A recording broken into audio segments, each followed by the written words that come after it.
جماعة لپاره دوم باسی تنگ و تایروید و دانەکەین. باش tongue appears in the embryo approximately 4 weeks in the form of 2 lateral swelling and a medial swelling tuberculum impar. ئەمە جرە بە ئەو باسی ناکەم بێمەسەر ئەم ڕسمە لەسەر ئەم ڕسمە گشتی باسەکەم دوێکە بەس ئەی خوێنەوە کەواتە گەدیقەتی ئەم ڕسمە بێت یەکەم pharyngeal arch 2 3 4 ئێستا ڕەنگیشی کردو کە هەشتێک لە شۆوێت طبعا of course تۆ لە ئەناتۆمیا لە oral cavity ئەبێ فێر بووبی کە tongue لە دوو بەش پێکاتووە body of the tongue کە ئەشتوانی بڵێ anterior 2/3 لەگەڵ ئەم بەشەمان هەیە کە پێوترێ ڕووتی tongue ڕووتی tongueمان هەیە کە ئەشتوانی بڵێ posterior 1/3 ئێستا گەدیقەبی anterior 2/3 لە شتێکەوە دروستە بێت کە mainly یەکەم pharyngeal arch کەواتە نێرڤ و شتەکان لە یەکەمین pharyngeal arch بێت جگە لە تەیزبەت ئێستا حاین ئەو وردەکانە باسەکەین اینجا ڕووتەکەش لەبەریکە لە مەسەلەن دووهەم و سێم و چوارەمەوەیەت مەسەلەن زیاتر خۆی سێیەم زاڵ لە بەسەر وەزعەکەیە باش گەدیقەبی لێرە سێیەم زەردەکەیە زەردەکە زۆر زاڵە بۆیە دووەم کە فەیشڵە زۆر بەرزانە بێت زیاتر گلۆسۆفەرنجەڵە بۆ پشتەوە ئێستا حاین باسی ئەوانە گشتێکین ئێتر جربە یەکەم جەرباسی تێرمینۆلۆژی بکەین باش ئەوانەی کە بادی تۆنگە دروستەکان دوو lateral lingual swellingمان هەیە لە لاکانەوە دوو هەڵاوسان لە میدیال ناوڕاستە هەڵاوسانێکمان هەیە پێوترێ tuberculum impar ئەمە یەکەم هەڵاوسانی ناوڕاست دووهەم هەڵاوسانی ناوڕاست پێوترێ copula hypobranchial eminenceی پێوترێت کێشەمان نیە ئەوە دومدانە سێمیشمان هەیە کە epiglottal swelling کە لە خوارەوە laryngeal orificeمان هەیە کە ترمە تەواو یعنی چوارەم ئارچە و ڤێگەس زۆر لە خوارەوەیە ئیتر ئەم laryngeal orificeش retinoid swellingi لە پاڵایە کەواتە حاڵی من ینی ترمینۆلۆژیەکان گشتی فێرم ئادی بابی خوێنەوە بزانین چۆن شتەکان ڕۆیە طبعا of course پێم وتی کە ئەم دوانە گەورە ئەبن خوان ئێن بە ملی ئەمەیە بەم شازە ئاوا دروست ئەبێت ئۆکەی با بەردەوام بین اینجا شتێکی بیزانەوە ژەوەیە کە شتێکمان بێت تەرمینال سڵەکە زەوە لە ئەناتۆمی خوێنتەنە کە V شەیپەکە ڕێک بادی و ڕوت لە یەک جاکاتەوە anterior 2/3 و posterior 1/3 لە یەک جاکاتەوە ئێتە من زیاتر وشەی بادی و ڕوت بەکارێنم با کەم بڵێم بادی و یەکسەریش ژمارەکە بڵێم وازە ژمارەکان بێنە هەر ئەڵێم بادی و ڕوت با ئەڵێم anterior 2/3 و posterior 1/3 چونکە ناوەکان درێژە با کورتکراو بەکاربێن اینجا ئەمە V نەمازەنی V شەیپەکە کە تەرمینال سڵەکەزی بێت ئەی باشە ئەم کوونەچێەوە لە خۆی داوێ بنەکەم نازەم هیچ فایلێکی هین نادۆزمەوە لانگمان کە ڕوون بێت ئەبێ خۆتان کتێبەکەتان لایە بە چاپ ڕسمەکان زۆر لەمە جوانترن بەرحاڵ فۆری من سیکەم ئەم کوونەیە کە لە ئەناتۆمی خوێنتانە ئەمە ڕێک هەردوو بادی و ڕوتەکە لەوەیە جەنکشنێک جیابنەوە دیسانە هەرۆکو V تەرمیناڵی سڵەکەسەکە وایە بەس ئەم لێرە کوونێکە طبعا of course فۆری من سیکەم لە تایروید دووبارەی ئەکەینەوە تایروید لێوە بەرە خوارەوە درێژە بێت تایرۆگلۆسڵ داکتەکە بەرحاڵ ئیترەمە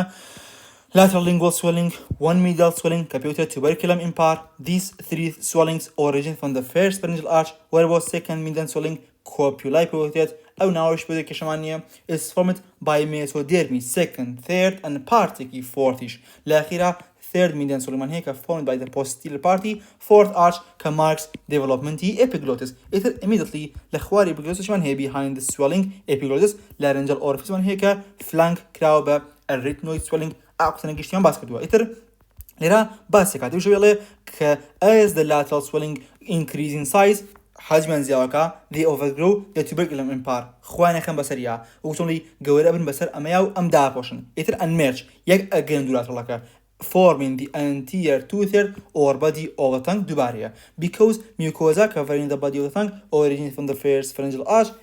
sensory innervationەکە بۆ ئەمێریایە mandibular branch trigeminal تکایە شتێکی جێکەرەوە مۆزوعی sensory innervation حەقی نییە بە تەیستەوە یعنی تامکردن فەرقی هەیە وەک لەوەی کە تۆ سەرزمان و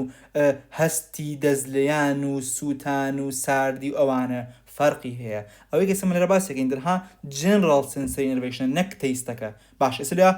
لەخیرا گشتی دووبارەکەمە بۆت بۆی کە ئاسان بێت باز لەرە بەس تەنها باسی سنسەریەکەین ئۆکەی ئیتر body of the tongue is separated from the posterior third by a V shape پێوترێت terminal sulcus ئەوەش سەحەبە حاین باسمان کرد ئیتر ئەمە بای تاوا بوو وەرە بۆ ڕوت The posterior part, ya root of the tongue, originates from the second, third, and parts of the fourth pharyngeal arch. The fact that sensory innervation to this part of the tongue is supplied by the glossopharyngeal nerve ئەمە چیمان پێڵێت خۆ ئەو ئەڵێ دووهەم و سێم و بەشێکی چوارێشتیا بەشدارە قسەکە لەوایە کەواتە بەشێکی زۆری ڕوت کە زەردەکە بوو لە سێمەوێت سێمیش glossopharyngeal indicates that tissue of the third arch overgrows ئەوەی second باشە سێمین arch خۆی خا بەسەر ئەوەی دووەمە بۆیە ئینەڤەشنەکەی سێمی بێت ئیتر epiglottis و extreme posterior party tongue are innervated by superior laryngeal nerve کەوە fourth arch reflecting their development from the fourth arch ئیتر some of the tongue muscle جا شتێکی بیزانە ئێستا لێرە بازی sensory innervation نەکەین لێرە مۆزوعی مەسڵیش ناو مۆزوعەکەوە تکایە مەسڵ جیاوازە مەسڵ بە hypoglossal nerve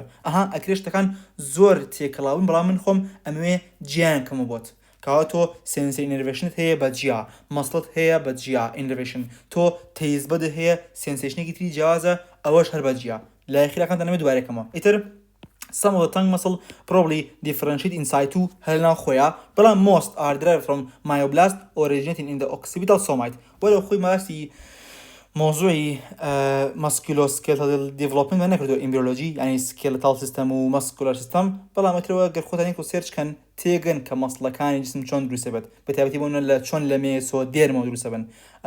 مثلا پاراکسیال مێسۆ دێرم دوای کە ئەبن بە سۆمایت مثلا دێرماتۆم مایۆتۆم سکلێرۆتۆم بەشەکان جیابنەوە یۆ لەو من خۆم خوێندومە بەس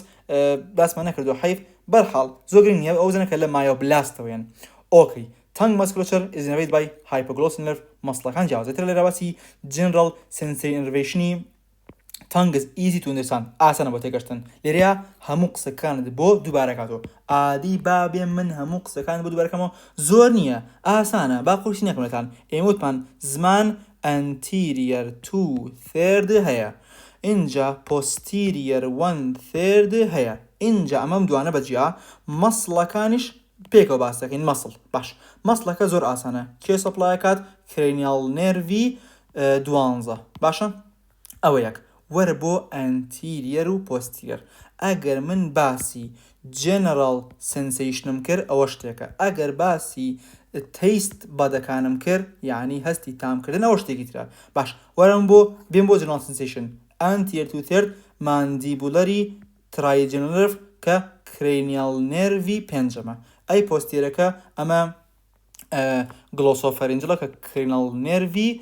9 تۆزێکی هینیشی تایە vegas بۆ sensationەکە بەڵام بۆ تێز بەدەکە anterior 2/3 cranial nerve 7 facial پۆستیرەکەش دووبارە cranial nerve 9 glossopharyngeal ئەمە تاو هەموو شتێک کۆتای پێات وەسەلام حاجە زۆر ئاسان بۆ هیچ قورس نەبوو تەمەنە بۆ زۆر دووبارەکەم چکە ئەگەری هاتوون لە امتحان شتا زۆرە بۆی کە بە خۆتان زانم خراپ نییە ئیترە ماڵێ body is supplied by trigeminal nerve the first arch ئەوەی ڕوتەکە supplied by the glossopharyngeal vagus نازم nerve third to fourth arch respectively ئیتر مۆزوعی spatial sensory innervation taste to the anterior 2/3 provided by chordal tympani facial اینجا لە کاتێکە posterior third is supplied by glossopharyngeal nerve ئەوە tongue کۆتای پێات وەرە بۆ thyroid gland شتێکی زۆر سادەیە هیچ قورس نییە با یەکسرە باسیێکی نەگەر دیقەت بی ئەمە وتمانەمە زمانە ئەمە لێرە foramen کەممان هەیە کە anterior 2/3 و posterior 1/3 لێک جاکاتەوە ئەم شوێنە چیمان هەیە لێرەیە thyroglosal ductمان هەیە لێرەوە گەر دیقەت بی thyroid gland شۆڕە بێتەوە و وەک چۆنڵی دابەزێ وەک چۆن پاراتایرۆیدیش دابەزی نەکرد ئێتر گەر دیقەت بی ئەمە کۆرسەکەیەتی ئێترەمە زمانە لێرەوە بەڕێنێکی زەرد بیکەم جوان دەرەچێت لێرەوە کۆرسەکە دابەزێ ئێتر بە بەردەمی هایۆید بۆنە ئەڕوات و دوایەکە یەت ئەمەش پیرەمیدە لۆبەکانی تایرۆید گلاندە دوو لۆبی هەیە لەلاکانە و لەناوەتشە ئیسمەتێکی هەیە با ئەوەی کە نووسیمە هەمی بیسڕمەوە ئەگەر شتێکم نووسی بێت بە ئەنی قەڵەمەکە حەز ناکەم زۆر لەسەر کتێبشت بنووسم باش بەس ئەگەر کتێبەکە لە بەدەستمان بێت شڕ زاڵێکەمەوە نازە من باکسی خەڵکۆی شەکەم خەڵک حەز ناکە دەفتەرەکەی بەردەستی پیس بێت بەس ئایپاد بەڵی خۆش لەسەر نووسێ من باکسۆ دڵمێ لەسەر ئایپادەکە بیکەم چکاتن جەروا هەیە من ڕەنگە فایل بۆ تەلە بنێرم حەز ناکەم بەش پرزەی بنێرم بەڵام کتێبەکانم خۆ نایەم بەکەس کتێبەکانم خۆشەوێت بۆی بەڵی خۆم حاچی هەیە لە یەکەم وە لە خۆی هەر پیسکردن شتەکە لەبەر خەڵکە ئەگینا خۆم یەک گرنگی نام بۆی کە وەرەقە چی لێ نایەت حالة سريجة نوسم. Thyroid gland appears as an epithelial proliferation in the floor of the pharynx between the tuberculum imparocopula. لبيني tuberculum imparocopula epitheliumic رك أو شوني كفوري من سيكيمتيا لو يعني لفلوري pharynx سوا epithelial proliferation كده خواروا. It subsequently thyroid descends in front of the pharyngeal gut as a bilobed diverticulum دوباره لكاتي أم دابلزينيا. Thyroid remains connected to the tongue by a narrow canal PO3 thyroglossal duct دوایەکە thyroglossal duct نامێنێ. ئەگەرمە ئەنۆماڵیە یان کاتێکە ماگریش نکات ئەگەرش نکەوەسە ئەو دووبارە ئەنۆماڵیە. With further development the thyroid gland descend in front of the hyoid bone لبردم hyoid bone ئاڕات و بردم ئانی laryngeal cartilage. It reaches its final position in front of the trachea in the 7th week. بەڕاستی ئەو ویکانە بەڕای خۆم گرنگە مثلا تۆ هەر شتێک کە ئەزوڵێ لە جسمە بۆ نمونە بۆنە هارت لە ملەوەدا بەزێ بۆ سنگ یا بۆ نمونە دایەفرام درێژە بێتەوە بە بۆنی ئیسۆفێگەسەوە بۆ خوارەوە لە هەر چاوترێکی خۆیان گۆڕانکاری لە شتەکانە یان بۆ نمونە تۆ کیدنی لە ڕانەوە سەرەکەوێت بۆ شوێنی خۆی لە ئەبدۆمنە یا بۆ نمونە چوزانم تێستیس لە ئەبدۆمنۆ دابەزێ بۆ خوارەوە زۆر شت هەیە لە جسمە ئەستە ئەم سەر و سەرەکات مامە یەک سەر و خوارێکە یەک وەزعێکە ئیمبریۆشت دابەزێ شت بەرزەبێتەوە شت بەرەو لای ڕاستەوڕا چەپەڕوا ئەم سەرە و سەر بۆیە بەڕاستی گرنگە لە هەفتەکانە تۆ تقریبا نەهاو چۆن فلیمێک بە خێرای ئاوا خێرایەکەن شتەکان ڕووداوەکان ڕۆیە تۆش خۆ دەبێ بزانێت کە هەفتەیەکەم دووەم سێم چوارم پێنجەم شەشەم حوتەم هەشتم هەتا چلەم یەک بیرۆکە لە مێشکی خۆتا دڵ ئاوا ئەجوڵێ لە هەمان کاتە ڕێخۆڵە ئاوا ئەسوڕێت نەزانم ستۆمەک ئاوا شێپەکەیە گۆڕێت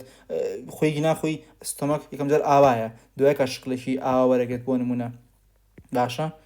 ئێترە مەستمەوە بکە گرنگە بزانین هەفتەکان ئیمبریۆ چی بەسرایەت بە تایبەتی حتا بۆ کچ بۆ ئەوکانی کە لە تۆ بەخوێنن بۆ ئیمبریۆ زانن ئەگە بۆ نەڵێکە لە سکێ بزانین کە لە هەفتەکە ئەین شکلی ناڵەکەی چۆنە شتێکی خۆشە بەڕاستی تۆ هەفتەکان زانیت. ئیتر بایدن بۆ ئیمتیحانی ژەگەری هاتنەوەی هەیە. Biden it has acquired a small median isthmus and two lateral lobes ئەوە سەباسمان کرد کە دوو لۆب بوو ئیسمەتێکی هەیە. The thyroid begins to function approximately لە کۆتایی سێ مانگە at which time the first follicle contain colloid visible إتر follicular cell produce the colloid كسورسي thyroxine وترايودوثايرونينا لقل follicular cell إشا parafollicular cell من هي ياسي cell كوا قربيتن ما بيزو هان لبارتي كمان نكزو هر لن فيديو يا بس فيديو بيشومان بارتي كمان بس من كا التيمو برانكيال بدي هان لاي باوتشا كانا سيم وشوارم كاتك anyway خدان زانك لاي باراثايرويد بو أما كالستوندرياتو كنترولي أو كات ئەکەنی قەبی لێرا خەمتە نەبێت ئەم کلینیکال کۆڵێتەم لەسەر بەشی زمان بیر نەچووە من کلینیکال کۆڵێتی تایرۆید و تەنگ خۆم ویستم هەردووکی بێگە باسکەم چۆن کورتە زۆر نییە کاتە تەنگ چیمان هەیە ئەنکایلۆگلۆسیامان هەیە کە ئەمە تەنگ تای خۆی ئاتەن زمانە گەبێتمان بێت ئێمە فرێنیلەمێکمان هەیە فرێنیڵەم کە زمانە بەستۆ بە بەیسی ینی خوارەوەی دەمەوە باشە بەڵام ئەوە ڕێگری لە جوڵە ناکات بەڵی خۆ زمان بجوڵنە بەڵام ئەگەر ئات و ئەم تیشوە زیاومان هەبێت لێرا کە بە سێرجیکەڵ لە ئابرێت ئەگەرمە هەبێت ناهێڵێ زمان بەڵی خۆی بجوڵێ بۆیە قسەکردن و خواردن و جوڵانی زمان زۆر نابێت و حتا وا بزانم ئازاروشیشی هەیە زۆر ناخۆشە ئێترە بە کورتەکەی ئەوەیە ئەوە پێویست ناکە باسیکەین هیچ نییە وەرە بۆ ئەمانەی تریش لەبەر خاتی کاتەکە زۆر شت ناکەم ئەوەتر بیخوێ ویشی خوێنمە هەرمان شتە بەتەنها من وێنەکەم بەلاگرن بوو کە بزان شتەکە چییە. anyway ئیتر thyroglosal cystمان هەیە کە may lie at any point along the migratory pathway of the thyroid gland but is always near or in the midline of the neck ئەڵێ زۆربەی کات لە لای ملایە گەری خەبی ئەکرێ لێرە هەمان بێت ئەکرێ لێرە هەمان بێت لێرە ئیتر ئەڵێ بەبەردامی لە بەشی ملایە. As indicated by its name, it is a cystic remnant of the thyroglossal duct. Thyroglossal duct, cyst, keys. Also, approximately 50% of these cysts are close to or just inferior to the body of the hyoid bone. hyoid bone. They may also be found at the base of the tongue or close to the thyroid cartilage. It is sometimes a thyroglossal cyst is connected to the outside by ڕوویدەرەوە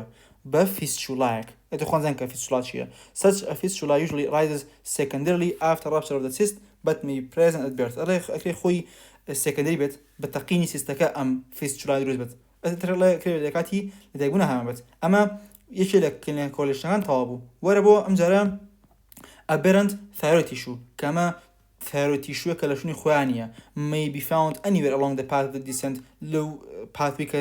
دابەزێت it is commonly found in the base of the tongue ئەکرێ لە ژێر زمانە تۆ thyroid tissue-کت هەبێت behind the foramen cecum and it is subject to the same diseases as the thyroid gland itself thyroid تووشی چ نەخۆشیێک بێت ئەکرێ ئەم thyroidشی کە لە ژێر زمانەیە تووشی هەمان نەخۆشی بێت باشە ئەمە پێوترێ ectopic tissue ئەمە تەنگ و thyroid تەواو بوو وەرە بۆ فەیس ئەمە بابەتێکی خۆشە فەیس باش با فەیسیش تەقریبەن لەسەر ڕسمەکان شتێک هەیە تێتان گەێنم ئەم شتە خۆشە ئیترەمە رسمي خيال الأيا على lateral view embryo at the end of the fourth week showing position of the pharyngeal arch إذا pharyngeal arch كان تقدرين ما زور رسمي استدلال لكن با توزك كاميرا كبصورين أو روبارو سري embryo كين باشا حالنا لما embryo إنسان سيكش كل شيء شونا أقدر يقدم مثلا حاليا روباروي embryo كوصاين أقدر يقدم مثلا prominence خوي prominence ينشتك در قريبت در قريبة كان شين كيمي بين يكم دانا جرين بيت أعم بوشاين أو راسك بيته ستوموديوم إذا ببي أم ستوموديوم الريفرنس لوكيشن كان دايرين كتشي راس شبه موضوع فيزياء موضوع ريلاتيفيتي كاتك هدي قدي بفي ستوموديوم ماكسيلري بروميننس للاكانيوتي مانديبولار ارش نك مانديبولار ارجونيا مانديبولار بروميننس دوانا لجرياتي لقال فرونتو نيزل بروميننس كاتك يك دو سه چوار پنج دانه بروميننس من هي اینجا نيزل بلاي كودش من هي كدوكس باسي او نيزل بلاي كودكين ايتم رسمي كي جوانا maxillary prominence يقدو mandibular prominence يقدو nasal play code من هي كدوكا كونيجي تيكي بي اوتر بيت اماش frontal nasal prominence امانه هموش دروسه كان frontal nasal prominence مثلا سر اسقاني سر لوت دروسه کا بونمونه maxillary لاکان دروسه کات mandibular نزانم لوي خوار دروسه کات maxillary دوکا nasal play code پێکەوە لێوی سەر و لوت کوونە لوتەکان دروستەکان بۆنمونە باشە ئەو دوکە باسیەکەین باش شتمان هەیە گەر باسیەکەین لێرە بابەش تو باش باسکەم ئەگەر قەت بی nasal play code ئەبێت بە چی ئەبێت بە دوو بەش هەر کاتێک کە کوونێکی تێکەوێت nasal pit ئەوەی کە ئاوتەرە پێی ئەوترێ lateral nasal prominence ئەمە زۆر contributionێکی وای نییە بۆ شتەکان ئەو پەری لەگەڵ هنا لەگەڵ maxillary prominence یەکەم جار خۆی nasolacrimal groove هەیە ئام گروڤێ ئاگا با ڕەنگێکی زەردی کەم یەک چاڵە بۆیە پێوترێ nasolacrimal groove چونکە ئەوە nasolacrimal duct دوایکە لێەوە پەیە ئەبێت ئەستۆ بۆ سەرەوە ساکێ دروستەکە nasolacrimal sac ئەوە لە orbital cavity باسمان کردووە ئێترەوە کاتێک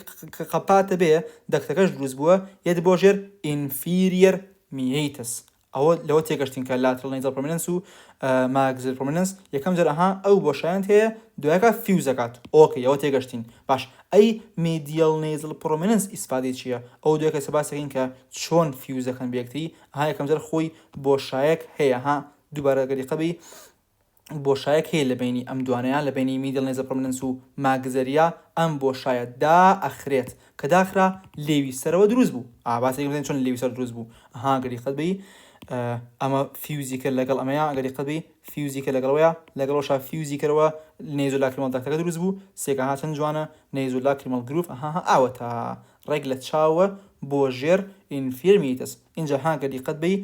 پرتەقالەکە maxillary ئەمە لەگەڵ زەردەکەیە کە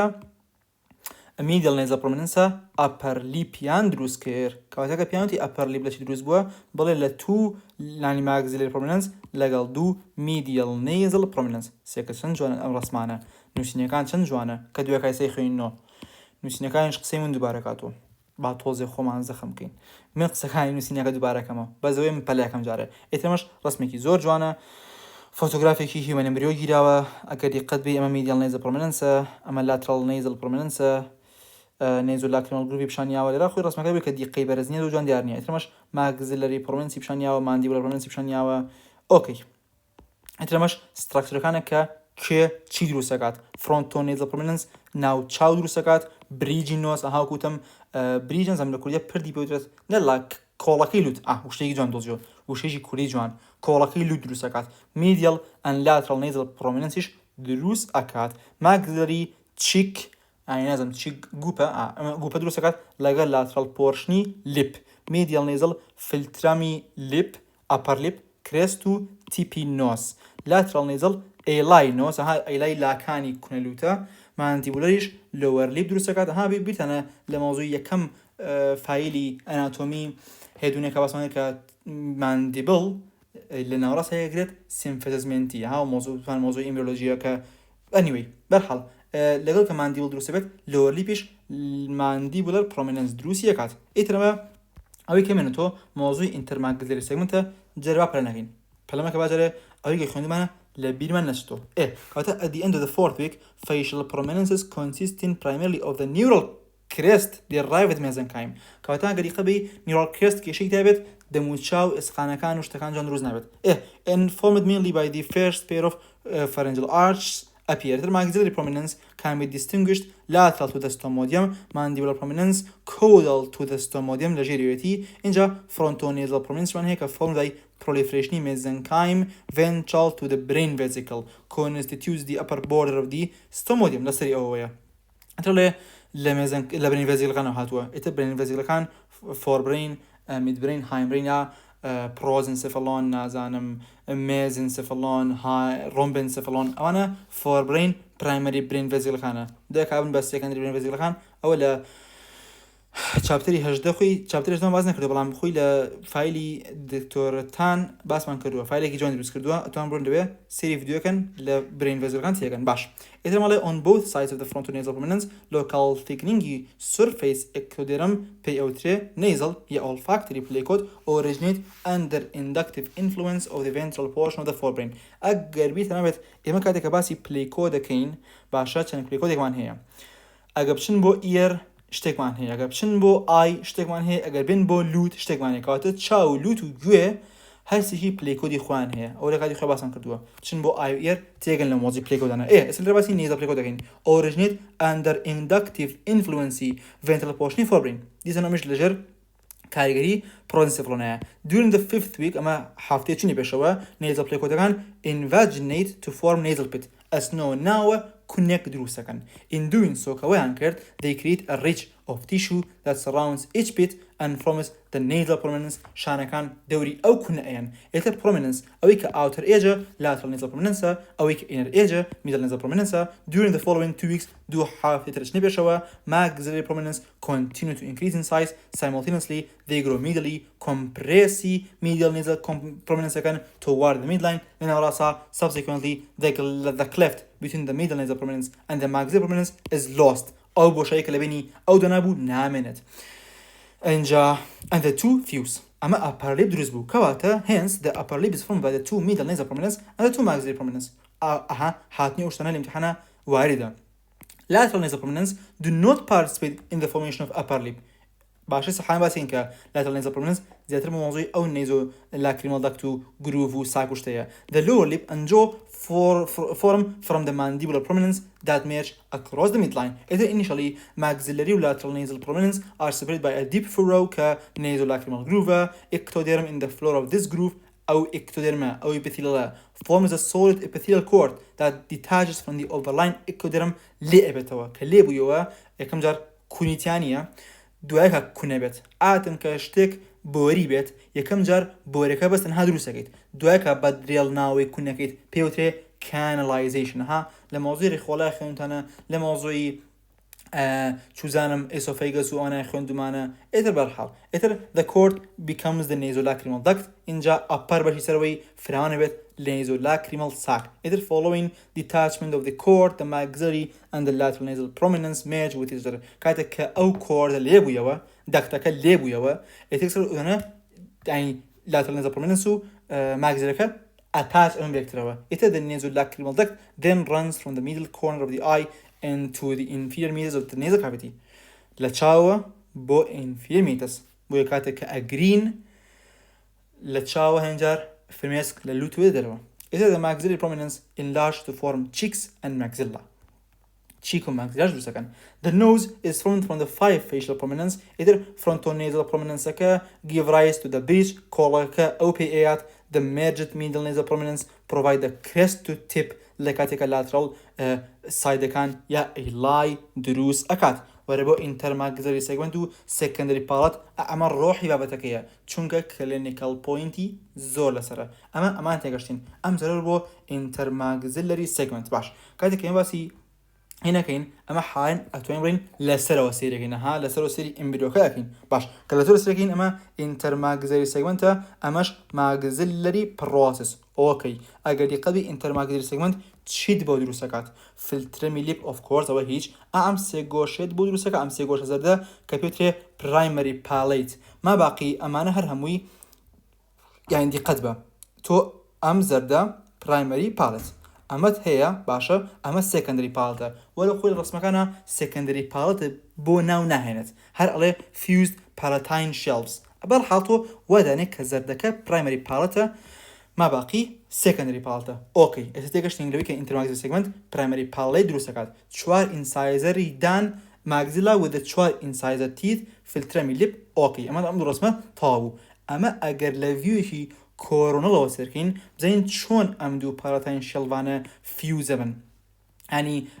تەواو ینی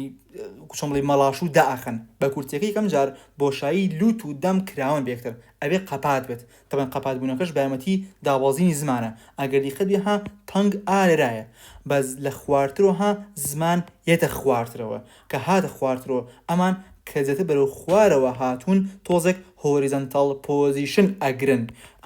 هۆریزەنتەڵ پۆزیشن ئەگرن کە دوایەکشا ئەگەر دیقەت بێها کاتێک کە جارێ زۆر نەهاتوون ئەمەش زۆر نزیک نەبوون تۆ لێکتر ئەمە ئەم دوو ڕسمە زۆر جوان بەراوردێکە لەگەڵ ئەم دوو ڕسمەیە کە نزیک ئەبنەوە لێکتر خەریکە ئەمانش نزیکە بنە و قەپاتێکن ئەمەش نەیزڵ سەپتەم ئەمەش نەیزڵ سەپتەم نەیزڵ سەپتەم سێکەتەن جوانە ئەمەش پرایمەری پاڵیتە پرایمەری پاڵیت و سێکەندەری پاڵیت کە پارەتاین شێڵڤەکانە فیوزەکەن تەواو قەپاتی ئەکات گەری قەت بی fused palatine shelves هەردوو پارەتاین شێڵڤەکە تەواو قەپات بوو ئەمە پرایمەری پاڵیت ئەمە سێکەندەری پاڵیت کە پارەتاین شێڵڤەکان فیوز بن بێکەوە of course دەبزان کە پارەتاین شێڵڤ چییە ئەوە خۆ ناوم نهێنا بەس بەڵحاڵ ئەمە پارەتاین شێڵڤەکە ئەم پارەتاین شێڵڤێکی ترە باش ئیتر ئەگەر ئەمانە فیوزیان نەکرد کلێفت پاڵیت دروستە بێت ئەگەر ئەمانە فیوزیان نەکە لەسەرەوە میدڵ نێزە پرۆمینسوانە ئەوە کلێفت لیپ کەواتە تۆ بۆچی گرنگە بزانی کە لیپ لە کێوە دروستە بێت لە فیوژنی کێو کێ بۆ نە ماگزلەری و میدڵ نێزە پرۆمینس فیوژنی ئەو دوانە لیپ دروستەکە ئێگەر فیوژنی ئەوانە دڕونەیە کلێفت لیپ ئێستا لە خۆرە باسێکە ئەڵێ کلێفت لیپ هۆکارەکەی چییە لە بری کە شتێکیان نەگرتووە تاو ئەو دوو شتێکیان نەگرت نەخۆشەکەوەیە اینجا بۆ مۆزۆی کلێفت پاڵیت باشە بۆ مەڵاشوو نەزە مەڵاشوو کوردی پاڵیتە زۆر کوردەکەم باش نییە بەرحاڵ بەڵام ئەگەر بۆنە پاڵیت بێ ینی کلێفت پاڵەت کلێفت لیپ نا کلێفت پاڵت بێ ئەو پاڵەتەن شێڵڤەکانە فیوزە نەکردو و ئەو پرسیارە چەند جار لە ئیمتحانەکانە دووبارە بەتۆشتە باشە ئیتر لە بینی پرایمەری پاڵەت و سێکەندەری پاڵەتە تۆ ئینسایزیڤ فۆرامنت هەیە ئەوە تەقریبەن و زمانەکەەوە بووە لە بینی ئەنتیۆتەرد و پۆستیۆنتەدا هینە هەبوو هین فۆرامن سیکەم تقریبا هەمەش تقریبا لەواتێت ئیتر دەبزان کە ئینسایزی فۆرامن نەیزۆ پەڵەتان نێروی پێڕۆت اینجا قسەشەی ژەوەیە کە نێزە سیستەمەکە تەواوێتە خوارە و گەری قەتبی هەمویان فیوزەکەن لەگەڵ پاڵیتە ئەمە وتی و لە بابەتی ئینتەرماگزەری سێگمنت و secondary palate. Cautela as a result of medial growthy maxillary prominence, the two medial nasal prominence merge not only at the surface, but also at a deeper level. The structure formed by the two merged prominence is the intermaxillary segment. أو في usually لبيني maxillary medial nasal prominence هي intermaxillary segment رسكات. Clearly is composed of labial component باشي ليو كفلترمو upper lip لقل upper jaw component كتشوار incisor teeth هلا قريت لقل palatal component كforms a triangular primary palate سيك شنجوار أو باشي هموي بباس كردي كاليه أو intermaxillary segment لا چند باش بيقاتوا باشي فلترمي ليبكا باشي جو يان maxilla و incisor teeth و باشي palate كشي بباس كرديت باشا کە خۆی ڕاستە ئەمە بەشی پاڵێتەکەیە جوانتر وای من ئەم سێ گۆشە بڵم ئەمە پاڵێتەکەیە ئەمە ڕقم سێ توانین لەنووس ڕقم سێ ئەمە ڕقم سێ باش ئەمە کە یەکەم لا کێشەیە ئەمە ڕقم دوو ئەمەشی کەمێنێتەوە ئەمە ڕقم سێ عفو ڕقم یەک سۆری ڕقم یەک ئەم ڕقمانە کۆرسپۆند دەکەن بەم ڕقمانی ئایرا ڕقم یەک ڕقم دوو ڕقم سێ بەڕاستی لانگمان جوان شەرحەکات لانگمان جوان شەرحەکە یا من جوان شەرحەکەم یا هەردووکمان یا هیچ کاممان. The intermaxillary segment is continuous with the rostral portion of the nasal septum. باسمان کە لەگەڵ nasal septum which is formed by the frontal prominence. What about secondary palate? Although the primary palate is derived from the intermaxillary segment, the main part of the definitive palate is formed by the two shelf-like outgrowth from the maxillary prominence. La maxillary prominence كانوا ها قاوية كان. أما قاوية نبو. أما maxillary prominence process نبو. أها ليرة شتكان روسبن. أها ليرة آوائنا ناو. أو palatine shelf كانا. Okay, بعد دوبارين كينو. The outgrowth, the palatine shelf, appear in the 6th week of development and are directed obliquely downward. تركيبنا ها بلا برو خوار. ها كم زور بلا برو خوار. دوكا يعني زيادر horizontal طلبنا. It downward on each side of the tongue. بهردو لاي زمانا. It in the 7th week, however, palatine shelves ascend to attain a horizontal position. ها لخوار بلاكا بلا بخوار وين لي أو برزبنوا. لهمان كاتا above the tongue and fuse forming secondary palate. كاتا ها زمانيش دعوضت. It anteriorly the shelves fuse with the triangular primary palate and the incisive foramen is the midline landmark between the primary secondary palate. سيكا سنجوانا يعني primary palate legal secondary palate يك أجرن باشا secondary palate لا دو shelf كوا كي جانغرتوا. It at the same time as the palatine shelves fuse, the nasal septum grows down and joins with the cephalic aspect of the newly formed palate. أو بس أرسم لك هاوتم nasal كش لسروا ها join كان لقلواني خواروا ها لقل بشي سروي palate كيا يجاكن باشا. أما طابو إنجا بسين شون nasal cavity دروس بيت خدان ذن كان nasal cavity پەیوەندیکی هەیە بە پشتەوە لەگەڵ ئۆڕال کاڤیتیا مۆزوعی فارینکس وانە نەیزۆفارینکس ئۆرۆفارینکس وانە با لەسەر ئەم ڕسمە ئەوەش باسکەین و هەموو بابەتەکە ببڕێنێنەوانێ. ئەم ڕسمە خۆی نازانم بۆچی ئەوەنە دوور باسی کردووە زۆر دوور باسی کردووە ینی بابەتێکی تاڵە دەست پێ کردو مۆزوعی دان کە چێش تا ڕسمێک لەسەر ئەوەی سەرەوەیە. ئۆکێ یەکە دیقەت بی ئێمە جارە چیمان هەیە باکتۆس وێنەکە بینە دواوە ئێستا تو باشە ئەمە شوایە ئەمە شووی ئیمبریۆکەیە جوان دیقەت بە ئەمە دەمی ئیمبریۆکەیە ئەمە سەری ئیمبریۆکەیە ئەمە سەقفی لوتێتی ئەمە چەناگەیەتی ئەها ماندیبڵ ئەپەر لیپ لۆوەر لیپ ئەم ڕسمە بکە بەوەی کە بزانین کە ڕسمەکە چۆن گیراوە لە لاوە ڕسمی ئیمبریۆکەمان گرتووە. ئۆکەی دەست خۆش باش ئەگەری قەبی ئەمە وۆڵی برینە ئەمە نەیزەڵ پیت کوونەکەیە ئەگەری قەبی ئۆڕال کاڤیتیمان هەیە نەیزەڵ پیتمان هەیە ئەمە لە کۆمونیکیشنانین یەکەم جار لوت و دەم لە کۆمونیکیشنانین شتێکوانی بدرێ ئۆرۆنەیزەڵ مێمبرین کە ئەم شتە ڕساسیە بە ڕێگریە کارەوەی کە یەک بگرن جارێ. ئۆکەی وردە ئەم ئۆرۆنەیزەڵ مێمبرینە ئەها تێکەشکێت ئەها برێکداون ئۆف ئۆرۆنەیزەڵ مێمبرین کە تەواو تێکشکە ئەها گەری قەتبی نەما ئەو کاتە نەیزەڵ چامبەر ئەمە بۆشاییەکە دروست بوو یعنی بە کوردی سەحاڵی باسی ئەو کاڤیتی ناو لوتەکەین کە لە کونلوتەکانەوە بۆ کۆوانایە بۆ پشتی بۆ ئەنی بۆشایەکە کە دوای ئەنیەچێ بۆ ناودەم باسیەوە کات تەبەن ئەبێ ئۆف کۆرس تۆ ئەناتۆمیت خوێندی بێت ئەو شتانە بزانیت. ئۆکەی کاتێکم جار پریمیتیڤ کۆوانە ئارایە دوایکە ئەچێ بۆ پشتەوە چۆن ئەچێ بۆ پشتەوە پرایمەری پاڵیت سێکەندەری پاڵیت دروسە بن فیوزە بن سێکەندەری پاڵیت پرایمەری پاڵیت ئەها ئەگەری قەبی کۆوانەکە کە پشتی نێزڵ کاڤیتیە ئەمە کوونە لوتە ئەچینە پشتەوە ئەوەش ناودەمە و دفینیتیڤ کۆوانە ئەمە ئەپەر لیپ ئەمە لۆوەر لیپ هەمویان لە کۆ دروست بوون ئەها ئیتر هەموو شتێک میک سنس هەمووی تێ ئەگەیت مانای هەیە ئیترمەش کۆنکایەکانە سوپێر کۆنکا میدڵ ئینفیرەر لە جێشەنە میتەسەکانمان هەیە. وەسەلام ئەمە ئەوەش تەواو بوو nasal cavity. During the 6th week, the nasal pits deepen considerably أثناء قولاية partly because of the growth of the surrounding nasal prominence أو lateral middle nasal prominence كالبالاتي كهر جوربن بيتكش أشبه قولاية إثرا partly بشكل because of their penetration into the underlying mesenchyme خوشن هر أشقنا ناو connective شوكا إثر at first سرتا oral nasal membrane separates the pits from the primitive oral cavity by way of the newly formed foramina primitive koana. This koana lie on each side of the midline and immediately behind the primary palate, later with the formation of secondary palate and further development the primitive nasal chamber. Definitive koana استبشتوا lie at the junction of the nasal cavity and the pharynx. موضوع nasopharynx. بي اما اوشمان بينا شكا اما جيوب جيرفانه بوشاكاني كاللي سرمانية كا paranasal air sinus develop as diverticular نازم diverticular چۆن بیکەمە بە کوردی بەخوایسش وشەی diverticular بمناتەوە بە کوردی نازانم هەرچەند هەوڵێم بەپەلە شتێکەوە بە کوردی بنات یاڵا وەکو diverticular مەخۆم diverticular وەکو کیسێکە هەڵواستای بە شتێکە ئاوا بیری لێکەمەوە بیکەم بە کوردی یعنی وەکو diverticular لە lateral nasal وڵەکانەوە and extend درێژ بنە بۆ maxilla ethmoid frontal sphenoid هەمووشیان ئەبن بە sinus. They reach their maximum size during puberty and contribute to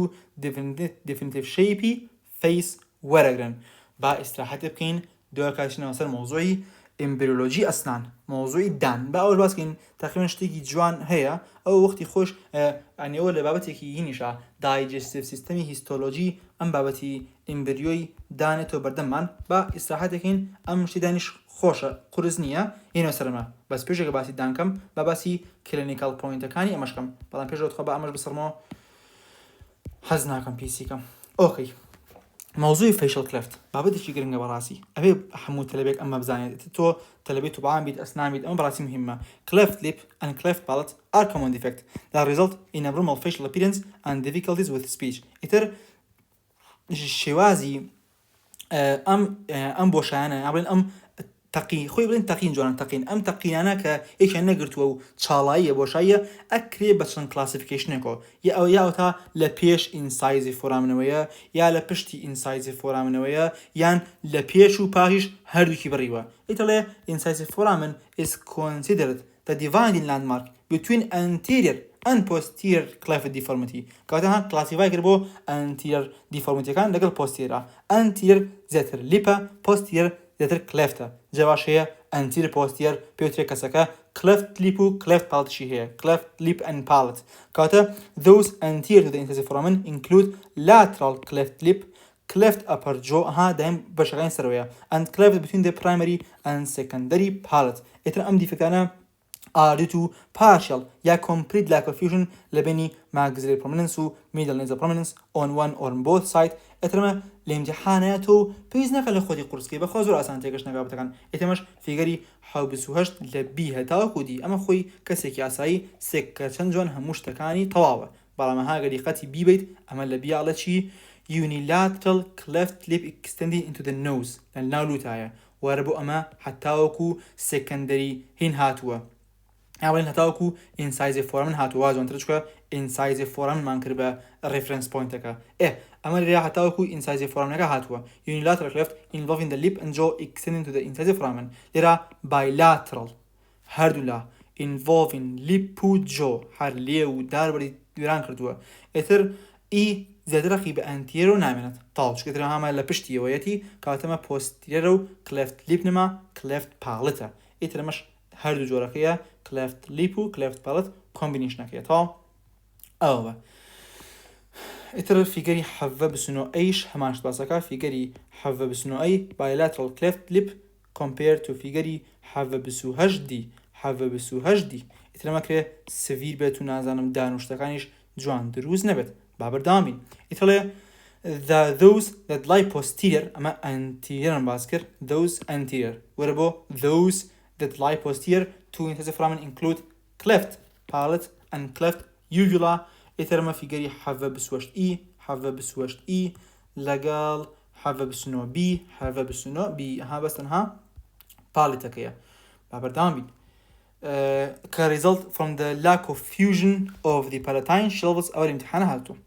تنجرب بسرعته أكرم جرى مثلا cleft palate نينتو cleft lip نينتو which may be due to smallness of the shelf يا بتشوكن شلفكان يا شلفكان failure to any elevate برز نابنوا inhibition of fusion process itself هر خوان la prosakea fuse naben yan failure of tongue to drop between the shelves because of micrognathia هاوتمان كسر چناقي بتشوك بيت او كاتا زمانشي دانا بازت يعني معارضة بو أوه إتر third category is formed by combination cleft line anterior as well as posterior however بسوهشت F however بسوهشت F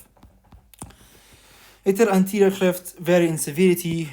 from a barely visible defect in the vermilion of the lip to extension to the nose حتى أنا لوتروات إتر in severe case cleft extends to a deeper level forming a cleft of the upper jaw and the maxilla is split between the lateral incisor and the canine tooth أكريها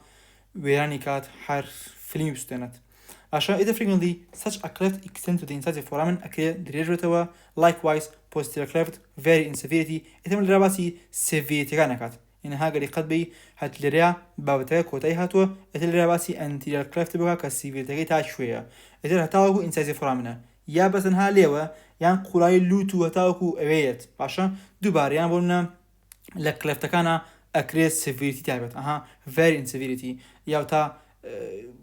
from the entire secondary palate to cleft in the uvula only یا کامل پاڵەتەکە نیە یا بەتەنها uvula texture anyway ئەمە cleft lip و palate تەوا بوو وەرە بۆ van der Wood syndrome و oblique facial cleft و median cleft lip و ئەمانە زۆر بەڕاستی گرنگ نییە ئەمە گرتنها ئەم median cleft lip نەبێت چکە ئەمە بابەتی گرتێتە ناو مۆزۆکەی بێت لە holoprosencephaly ئەوە لە مۆزوعی چاپتەری 18 لە نێرڤ سیستەمە باسیەکات ئەو بابەتە بۆیە تکایە ئەمەش لەم سیاینترا زیاتر ئەم بۆ بزانە باشە Van der Wood syndrome چیەکە is the most common syndrome associated with the cleft lip with or without palate ئەکێ لەگەڵ بێکەکە نەبێت بەهۆی ئەوتۆسۆمال دومینەنتە باشە ئەمە شادی پاترنی هندسەکەی جینەتیکە میوتیشنە لە interferon regulatory factor 6 کەمە expressed in the medial edge of the palatine shelf ئیتر interestingly لە ساڵ 1970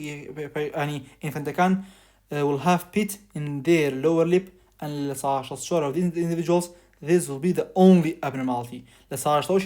80 تەنها کونێکە لەم لە ساڵ 80 لە ساڵ 64 بەس ئەوەیە هیچ تیرگان نییە تقریبا لە ساڵ 24 ترەکە ئەگرێشی تریش لەگەڵا بێت ئەوە تاو هەرونە ئیتر ڕسمی شوێنی ناوە لەسەرمە ئۆکەی وەرە بۆ oblique facial cleft are produced by failure of the maxillary prominence to match with the corresponding lateral nasal prominence هەمان لەگەڵ میدڵنا لەگەڵ lateral هەر بۆی پێشترێ oblique facial cleft ئیترمە فیگەری حەڤە بزوسێ ئەیو سی ناواز دەبێنە فیگەری حەڤە بسنۆسی ئاسی ئامد بۆکە هاگەری قەبی سێکە وتمانێمە کە maxillary prominence و lateral nasal nasolacrimal duct و گروڤ شتەکەیە ئێستا هەرباسی وەشت بۆکە هاڵەیە the liney nasolacrimal groove when this occurs nasolacrimal duct is usually exposed to the surface تاو لەسەر ڕووەکە دەکەوتوە ئەوەیە nasolacrimal duct نزیکی چاو بۆ تۆ ڕێک لە ساگەکەوە ئیتر median cleft lipمان هەیە کە ئەمە گەریقەتی فیگەری ئامە بیت ڕێک تەنها لێو لە ناوەڕاستە کەمە لێرە زۆر سڤیر نییە بەڵام کاتێکە زۆر سڤیرە کە کامل سەر تا خوار ئاوا جسم فیوزی کردبێت مەسەن چاوی بووێ بە یەک چاو باشە ئەمە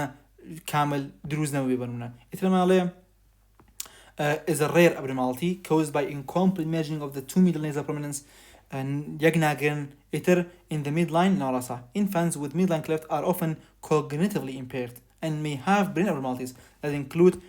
varying degrees of loss of midline structure ناڕاستە كامل كلي سركاش تيل اللي روشتوا إتر loss of midline tissue may be so extensive that lateral ventricle كان fuse كان أصلاً ventricle كان يبرين بيقعرن كده holoprosencephaly سكما هر تواو دماغ وامبرادر برزمان دماغ سينوبثالميا تشاويشي قرتوا إتر شوزانم proboscis هر صورة زي خرابة تانغري خبله face of a newborn with holoprosencephaly characterized by such extensive deficiency of midline tissue that the eyes have fused and proboscis with a single nasal opening has formed from the fusion of lateral nasal process. Upper lip is formed by the fusion of the maxillary prominence. The head is narrow tusk and brain would have a single ventricle yak ventricle إترما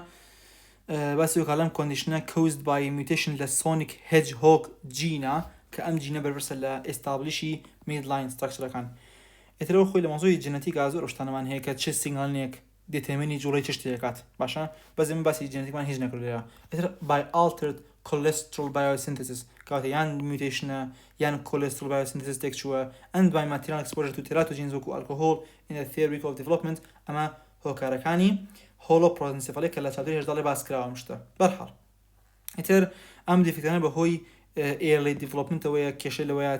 at the very beginning of neurulation روجي نوزدوا بسوياك midline for brain is being established most cases of cleft lip with or without cleft palate are multifactorial أمريرا أو طابت إتريا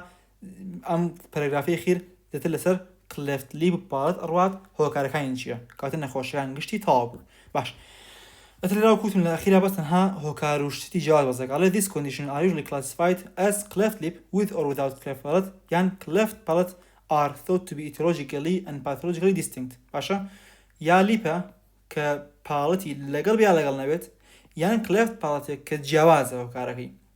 ئیتر cleft lip with or without cleft palate لە کوڕا زۆرترە اینجا ئەیژن و ئەمریکانەکان نازم هایەستریتیان هەیە و ئەفریقەکان کەمتریان هەیە ئەمە لە لیپا کوڕ زۆرترە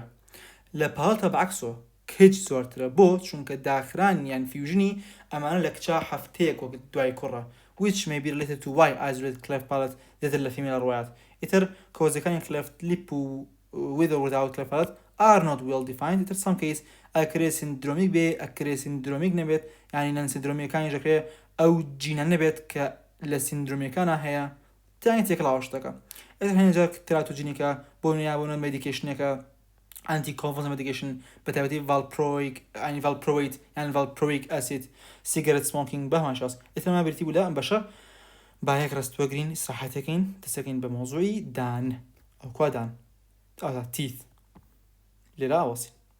باش کاتە teeth the shape of the face is determined not only by expansion in paranasal sinus but also by growth in maxilla و mandible بۆی کە دانەکان لە خۆیان بگرن کەواتە shape face بەسەنها فرامبوونیەوە نییە بەڵکو ماندیبل مەگزیلایە دانەکان لە خۆی بگرێت کەواتە to accommodate the teeth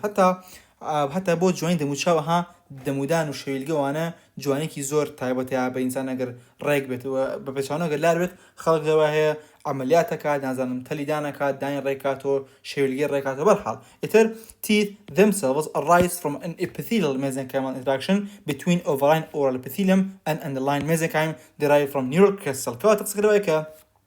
مۆزۆی دروستبوویندان پەیوەندی نێوان ئیپیثیلیا و کۆنێکتیڤ شووە پەیوەندی بێکەوەیە کاتە بابێ من لەسەر ڕسمەکان دووبارە هەر هەمووی باسکەم بۆی کە تۆ وێنەکە لە مێشتا خەزم بێت زۆر ئاسانە خۆشە تەنها دوو ڕسمە کۆتایی پێێت کاتەگە دیقەت بی ئێمە نەمانوت لە بینی ئیپیثیلیەم و کۆنێکتیڤ تیشی ژەرخۆیە پەیوەندی دروستە بێت پەیوەندەکە چۆن چۆنیە طبعا of course ئەم ئۆرال ئەپیثیلیەمە ئەوە هیچ ئیپیثیلیەمە ئەم کۆنێکتیڤ شووە کە ئەم قاوەی وزە دروشتەیە لە نیورال کریستەلەوە هاتووە کاتە خۆی زەتا ئەم ئۆرال ئەپیثیلیەمە ئاوا تەختە بەڵام دێنتەل لەمینا ئەمە ئەم شتەشینە وەکو چۆن بڵی گیرفانەیەک لە ئۆرال ئەپیثیلیەم ئەچێتە ناو کۆنێکتیڤ شۆکەوە باشە ئیتر ئەمە پێوترێ دێنتەل بەد ئەم دێنتەل بەدە دروست ئەبێت ئیتر بەپێی کات مەسەڵەن بۆ نەما ئەگەر دیقەت بی بەد ستەیجی پێ ئەهوترێت ویکی هەشتەمە ئەمە هەشتەمین ویکە ئەمە گەری قەت بی ویکی دێن پێی ئەوترێ کاپ ویک کە تەقریبەن شقلێکی ئاوا وەرەگرێت کاتە گەری قەت بی ئەم بەدە ئینڤاجنێتی کرد واتە ئەم بەشەی ئێرا ئەچێتەوە بۆ ناوەوە کە چوویەوە ناوە چیمان پێیات ئەها گەری قەت بی ئەمە چوویەوە بۆ ناوە چاڵێکی پێیین باش تەمەن of course کە ئاوا شتێک بشتە بۆ ناوە دوو لێری ئیپیثیلیەم دروستە بێت ئەمەی کە ئاوتەرە سۆری با جوانتر بیکەم ئەمەی کە لە ڕووی دەرەوەیە ئاوتر ئەوەی کە لە ڕووی ناوەیە ئینەر ئێستا ئیشمان بەو ئینەر و ئاوتەر ئیپیثیلیەمە ئەبێت اینجا ئەوەشی کە لە ناوڕاستەکە پێی ئەوترێت دێنتەل پاپیلا بزین ئەم دێنتەل پاپیلایە چی ڕواتەوە of course ئەو ئێنەمێل نۆتەش سیگنالینگ و پرۆسسی دروستبوونی تیتەکە ڕێگولێتەکات باش ئێستا دیقەت بی لە سیا هین بۆ بێڵ ستیج ئێستا دیقەت بی ئەڵە شقلێکی زەنگۆڵە وەرەگرێت ئەو دێنتەل پاپیلایە کە زەردایەکەیە ئەم بوو بە ئەم زەردایە و ئەوەی ناوەی باش ئێترم ئەم زەردانە ئەم خانە پێیان ئەوترێ ئۆدۆنتۆبلاست بۆ چونکە دێنتین دروستەکەن ڕەنگە تۆڵی باشە دێنتین چییە ئێستا ئەوانە گشتی باسەکەین کاتێکە دیقەت بی ئەمە ئاوتەر ئیپیثیلیەمەکە بوو ئەمە ئینەر ئیپیثیلیەمەکە بوو ئەم زەردەش دێنتەل پاپیلاکە بوو کەواتە دێنتەل پاپیلاکە بوو بە ئۆدۆنتۆبلاست ئینەر لێرەکەش بوو بەچی یان ئینەر لێر ئاوتەر لێر فەرقی نییە ئەم خانەی ئیپیثیلیەمەش بوو بە ئەمێلۆبلاست ئەم چی دروستەکات دێنتن باشە ئەم چی دروستەکات ئێنامل باشە تکایە ئەمانە هەمووی تەمە خۆشیمە لە بابەتی هیستۆلۆژی ئەنی ئۆرال هیستۆلۆژیا ئەمەشە باس کردن مۆزۆی جانکوێراج کە چۆن دان دروستە بێت تقریبا سێری کەمەکە بڕۆ لا سێری بکە شتەکان زۆر بەجۆن تێگەیت ئیتر ستەلێت ڕەتیکوڵەم بریتیە لەو ڕەساسیەی کە لە بینی دوو ئیپیثیلیەمەکە هەیە هەتاوەکو دانەکە زیاتر و زیاتر گەشە ئەکات دێنتن دروستە بێت نازانم ئێنامێڵ دروستە بێت کەواتە ئێنامێڵ بریتە لە ئەو ڕەشاییە اینجا دێنتن بریتە لەو ڕەساسیە ئاگدار بە ئەو ڕەساسیە ئەم ڕەساسیە نییە ئەم ڕەساسیە ئەوەیە کە تەواو تەنێک بۆ تۆ ئەم تەنیشیە بینی دوو ئیبیثیلەمەکەیە کەواتە کە تۆ دیقەت بیت ئۆدۆنتۆبلاستەکان چیان دروست کرد ئەو دێنتینە خۆ یەکەم جار پری دێنتن دروستەکەن دوای کابێتە دێنتن بەرحاڵ ئەم مێلۆبلاستەکانیش ئەم ڕەشایان دروست کرد کە ئێنامێڵە کەواتە یەکەم جار ئێنامێڵ خۆی ئەو سپیاییدان لە ڕووی سەری سەرەوە تەخت نییە یەکەم جار ئیپیثیلیەمێکی بەسەرەوەیە بەڵام مەسەلە لە خوار باسەکەین کە ئەو ئیپیثیلیەمە ئەو لێرە نامێنێت طبعا of course ئەم شتانش لە خوارەوە ئۆدۆنتۆبلاستەکان و بچۆم بڵێ یەک ڕوتشیدێک ئەنێنە ناو مێزنکانەکەەوەی سەباسەین کە ئەو شتە چۆن ڕۆیە و ئەم بەشەش ئەبێتە دێنتاڵ پەڵپ ڤێزڵی تایە نێروی تایە ئەوەیە کە بەشی نێرو و ڤێزڵەکان بۆی کە خۆراک بۆ دانەکە بڕوە بەس مەش لەجارێ لە شەشەمین مانگین بە زیاتر بڕۆین بۆ پێشەوە دیقەتی ئەم ڕسمم بۆ بە ئەگەر دیقەتی ئەمە پێش لە دایگبوونە ئەمە لە دوای لە دایگبوونە کە دانەکە دەرهاتووە پێش ئەوەی کە دانەکە دەربێ ئێنامێڵ ئەگەر دیقەت بی یەک لێر مێمبرینێکی زۆر تەنک بەسەرێتی ئەو مێمبرینە تەنکە چییە ئەم لێری ستەلێت ڕەتیکولەمەیە چۆن ئەو پەردەیە بەسەریا بەسەر ئەم شتڕەشەیە خۆی ڕژنی خۆی سپیە چۆن بەسەر ئەم ئێنامێڵەیە ئەکەوێت خانە ئەم شینەکان ئەو چۆن بڵێ ئەچنۆ ناو سپیایەکە ئەو چۆن بڵێ ڕێی زۆر بکرێن ئەچنۆ ناوە کە چون ناوە چۆن بڵێ ئەخوان ئەخۆنەوە ئەو چۆن بڵێ نوقم ئەبنۆ لێرەیە کە نوقم بوونەوە ئەو نامێنن یەک پەردەی تەنک بەسەر ئێنامێڵەکە ئەمێنێتەوە باشە ئەگەری قەبی یەک ینی سپیایی تەنک بەسرە ئەمێنێتەوە دوایشە کە دانەکە بە تەواوی دەرهات ئەو سپیاییە هەمووی نامێنێت طبعا of course کاتێک کە پێشێک لەدایک ئەمە ئێنامێڵە ئەمە شینەکە دێنتنە ئەمەش ئایەک شتێ زۆر مهمە ئەوش مۆزۆی سمنتۆبلاست و سمنتەمە سمنتۆبلاستەکان سمنتەم دروستەکەن کە ئەم سمنتەمە وەکو چۆن بڵێ ئێسقانێکە ئیلکێنی بەسقانەکەەوە کە دوایەکە پێرودۆنتڵ لیگەمنتەکە واکالەوەی کە دانەکە جێگیر بێت وەرە من خۆی زۆر لە ئەستانە شارەزاییم نییە مەسەن دان چۆنە ئەناتۆمیکی چۆنە بۆنە شتەکان فەرقتەمە خۆی شکۆشەوی لە ئێسقانەچێت لە ڕووی پێکهاتن و مەتریکسەکەەوە حتاوەکو لە ڕووی جێگیربوونەوە ترە هاگەری قەلبی لە ژێر و ئێسقاینتیایە و ئەم سێمنتەمەش وەکو ئێسقان لێرێکی ئێسقان تەعامولەکات باش یەک جیازی هەیە لە بینیم دڕۆسماوی ژەوەیە کە چییە ئەکەم جار پاڵپەکە ئەی ناوی دانەکە فراوانە بەس کاتێک کە لەورە دانەکە گەشەکات تاوەکو ڕەبچەری شەبێت ئێتنەمە تەواو کەناڵەکە تەسکەوێتەوە و بۆ خوارەوە لێرەوە ڤێزڵوشتمان هەیە و بۆ هەر دانێک سەپلای ئەکات باشە وەکوتم بۆ تێگەشتن بابەتە من خۆی زۆر لەسەر ئەستان ڤیدۆم نییە تەنها یەک ڤیدۆم هەیە لەسەر ئەستان ئەوی بێت لە ئۆرال هیستۆلۆژی لە ئۆرال هیستۆلۆژیا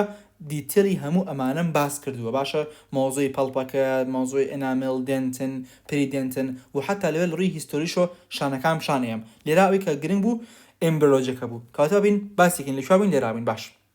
وتمان by 6 week of development or باشە basal layeri epithelialingi oral cavity forms a C-shaped structure dental lamina ئەوە dental lamina کە پشامانیا ئۆ باش ئێستا چی بەسەرایەت along the length of the upper and lower jaw لە ینی oral epitheliumەکە لە سەر و لە خواریش ینی دانەکانی سەر و خوار دروست دەکات ئیتر this lamina subsequently give rise to a number of dental buds ئیتر دەدانە in each jaw ئەو خۆتان زان کە لە مناڵە 20 دانمان هەیە دوایەکە دانەکان هی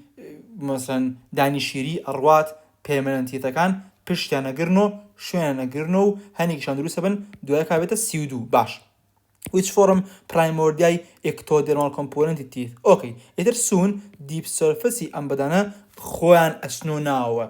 اینجا مۆزووی cap stage اینجا ئەم کاپانە outer layer dental epithelium هەیە لەگەڵ inner dental epithelium باسمان کرد و لە بینیشە a central core of loosely woven tissue stellate reticulum لە بینی ئەم دوێنە هەمانە سێکە چەند جوان باسم کرد ڕسمەکان لێرا چەند جوان نووسنەکان تێگەیت دائیم شتێکە بە قاعدە یەکەم جا کە کاتی ئەڵە لێ ڕسمەکانمان یاوە بڕۆ ڕسمەکان سێرکە هەمووی ئۆبزێرڤکە دیقەتی هەمووی بە ئینجەوەرۆ زۆر جوان تێگەیت ئێتر the mesenchyme which originate in the neural crest in the indentation کە لە ناو ئەو چاڵایەیە dental papilla دروست دەکات وەرە بزانین dental papilla چییە؟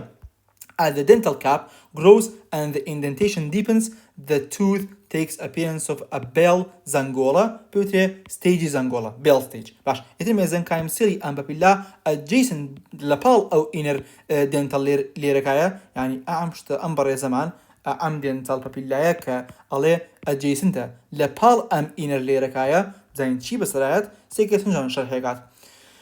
Differentiate into odontoblast که produce دوگه produce dentin کن. إتر with thickness of the dentin layer داکو استور به dentin layer که odontoblast کن retreat کن با dental papilla که يعني جا ابنوس نقراه كانوا. إتر leaving a thin cytoplasmic process dental process جيران. طبعا أو dental process أو زيت له هيستولوجيكيا جوان أي بين که process كاني أو odontoblastana چۆن ئەچنەوە بە سلڤەرستەین و دوێکە برانچێن بە سلڤەرستەین دەرەکەوێت. Okay. Either the odontoblast layer persists throughout the life of the tooth and continuously provides peridentin دوێکە بێتە dentin بۆ شازە. Either the remaining cells of the dental papilla form the pulp کەواتە dental papilla بوو بە دووشت. Odontoblasتی دروست کرد ئەوە خانەکانی odontoblast ئەوەی کە مایەوە dental pulpەکەی دروست کرد. سێکەتەن جوان شەرحێکات. باش. In the meantime, epithelial cells of the inner dental epithelium differentiate into ameloblast. Ameloblast يعني enamel formers. These cells produce long enamel prisms that are deposited over the dentin بسر dentinakaya am enamel دروسة. Furthermore, a cluster of these cells in the inner dental epithelium forms the enamel knot. Come in an enamel knot that regulates early tooth development. am نوتاكوت man regulate tooth development. Enamel is first laid down at the apex the سروا هي توثك and from here spread toward the neck. إتربي خودن anatomy تاع خندي موضوعي أويك دان كراوني هي نيكي هي هي أوش شيء روتي هي. When the enamel thickens as to the ameloblast retreat into the stellate reticulum action دواو أسنو هنا كان شغلي نقوى من ناو شتكي بينان. Here they regress nominal temporarily leaving a thin membrane dental cuticle on the surface of the enamel. Inja after eruption of the tooth am membrane nominate لا أشت. formation tooth or root of the tooth begins when the dental epithelial layer penetrate into the underlying mesenchyme and form epithelial root sheath. Houtman epithelium root sheath نريت بويكا روتي دانكا دروز بيت. cells of the dental papillae lay down a layer of dentin continuous with that of the crown أو ترى دروس كان دنتنكا لم في كلام سقال لكراونكا وحتى وكو خواروا دنتن هم دروس كان شينكا هنا دنتنا باشا. أوكي بس كا أمشنا تقلنا هي لقال أم رانجشني ترى أو خدنا زين كشون اشتكان ران كان جاكن وهي رسم كان باش. as more and more dentin is deposited حتى زيادة دروس بيت pulpy chamber تسكبتو كنالك كcontinual فيزونته بقول يقول حتى أكو دنتن زيادة هالي رازو زيادة أما خوي أفرانية أو تسكبتو بيت كنال باش. mesenchymal cells on the outside of the tooth and in contact with the dentin أنيك لدري إسقان لدري دانا كوية بلاميان contact لقل dentin كأكن differentiate بو cementoblast. إنجا هاكو بيمتي أما بويا سمنتمكا شكلي كو داني هي دانا إسقان وباشو لم تكتشتكان شكو لدري دانا كوية داري دانا كاش إسقان بويا هرشكلي إسقانات because these cells produce a thin layer of specialized bone. هاو كوتم bone كتابته cementum. Outside the cement layer mesenchymes give rise to the periodontal ligament which holds the tooth firmly in position and function as a shock absorber. دانا كاش نخويا جيدة كات. With further lengthening of the root that the crown is gradually pushed through the overlying tissue layer into the oral cavity. درجة. eruptiony deciduous يا milk teeth داني شيري لمانجي ششمبو بسشوار مانج تقريبا يعني لشمانجي سرتا تاكو يوصل دانیشتنی دەریات ئیتر بەس بۆ permanent teeth which lie on the lingual aspect of the milk teeth لەسەریانەوەن are formed during third monthly development these but remain dormant حتى وەکو شەشەم ساڵی پۆزنێتە life دوایەوە they begin to grow پاڵ ئەنێن بەوانی خوارەوە و دوای کاوای لەکەن کە بیان کەوێنن as permanent tooth grows the root of the overlying decidual tooth is resolved by osteoclast کە ئەنی جێگەی دانەشیرەکان نەگرنەوە ڕووتی دانەشیرەکان چۆن نامێنێت بە ئۆستیۆکلاست ئەمە ژەگەریقەتی پێمەنەنتیتەکان بێت ئاگەریقەبی لەسەریانەوەن باشە ئەوەوە ئیترەمە ئینسایزەر C9 ئەمە پریمۆلەر باشە منوتم پێمەنەنت خواخێر ئەوەنە نەشارەزام لە بابەتینا وامزانینەکانە ئەنیوەی جەماعەتەمە جۆری دانەکانە ئینسایزەر و کەناین و پریمۆلەر و مۆلەر و ئەمەش مۆلەری سێەم باش کەنیگە کۆلیت لە مۆزۆی دانا نەیتەڵتیتە ئەوی ژەوەیە کە هەر مناڵەکە لەگەڵ لە دایک بووە یەکسەر دانی هەیە دانی دەرپاڕیوە ئێترەمە ئێڕەبت بایدەتای وەبرد اینجا عاتەن ئەوەی کە مناڵ کە لەگەڵ دایکە بە یەکسەر دانی هەیە they involve the mandibular incisor which may be abnormally formed and have little enamel ئەکرێ enamel هەی کەم بێت ئیتر ئەشکرێ teeth may be abnormal in number ئەکرێ shape ئەکرێ size and ئەکرێ discolored by foreign substance وەکو تێتراساکین شتە زۆر خوێنی لە ئەسنان باشەیتر or be deficient in enamel هەی کەمە کە بەهۆی vitamin D deficiency-ەوەیە ئیتر many factors affect tooth development including genetic and environmental influence ئەم بەتی بوو لە بابەتی چاپتەری حەڤە هێت ئەنێک ئەمەش سەمەرەکەی بۆ خۆتان بیخوێنەوە باشە کۆتایی بە ئەم چاپتەرش هات هیوادارم ئیسفادان لێکی بێت حەقی خۆیان پێیا بێت هەر پرسیارە شتێکان هەبوو لە خزمەتانم بۆ هەر ناڕوونیەک غەڵەت شتێک لە کۆمنت ئاگادارمەکەنە و لەشتان ساغ بێت دێهۆژە تاوە نابێت هەستەکەم زۆر بوو باش لەشتان ساغ بێ و خۆتان لەگەڵ